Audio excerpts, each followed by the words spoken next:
History is a lie. Why do some scholars name Benjamin Franklin as the father of white supremacism? From Observations Concerning the Increase of Mankind by Benjamin Franklin, page 224, quote, "Why should the Palatine Boers be suffered to swarm into our settlements, and by herding together establish their languages and manners to the exclusion of ours?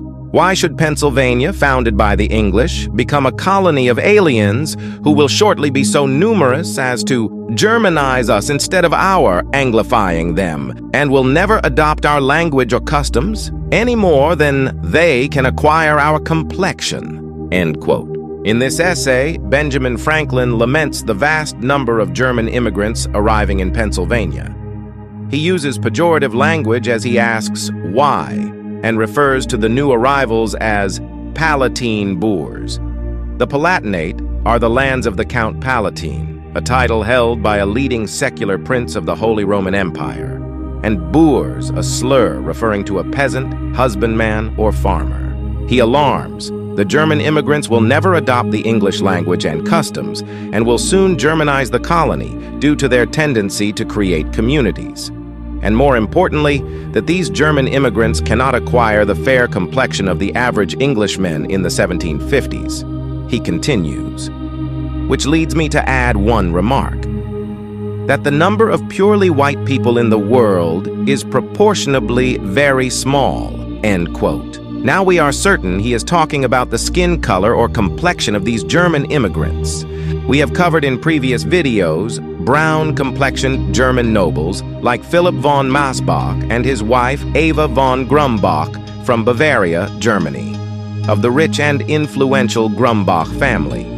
We also covered muster rolls from the American Continental Army during the Revolutionary War, describing brown and dark-skinned Germans amongst the enlisted. For example, these are few from the New York provincial troops. Number 73, Josiah Hinckley, born in Germany, complexion brown. 78, John Evans, born in Germany, complexion brown. 86, Edward Tout, born in Germany, complexion brown. There are also many German coat of arms books showing dark-complexioned human imagery on many crests.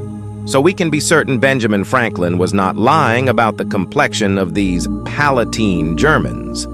We should also note that the complexion of these Germans was not the main complaint from Franklin. It was actually the language and German culture of these melanated people arriving in Pennsylvania. After all, we have also covered many English nobles of brown and dark complexions.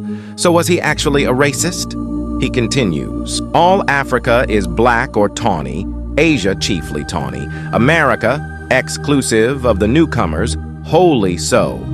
And in Europe, the Spaniards, Italians, French, Russians, and Swedes are generally of what we call a swarthy complexion, as are the Germans also, the Saxons only excepted, who with the English make the principal body of white people on the face of the earth. I could wish their numbers were increased. Why increase the sons of Africa? By planting them in America, where we have so fair an opportunity by excluding all blacks and tawnies of increasing the lovely white and red. But perhaps I am partial to the complexion of my country, for such kind of partiality is natural to mankind, end quote. We believe Benjamin Franklin was generalizing the complexions of the European countries he mentioned based on the often swarthy nobility that still made a great showing or ruled these nations. However, swarthy complexions were present all over Europe. What we are interested in for this video are his wish to increase the pale complexions and almost bitterness regarding the vast amount of black, swarthy, and tawny complexions around the globe and in Europe. Even though the White League and the KKK came about in the late 1800s, the words written by Benjamin Franklin more than 130 years prior to the formation of the White League echo the mentality of white supremacism during the 1900s. Therefore, could he possibly be described as the father of white supremacism? Like and share for more lost history. And that's why we say,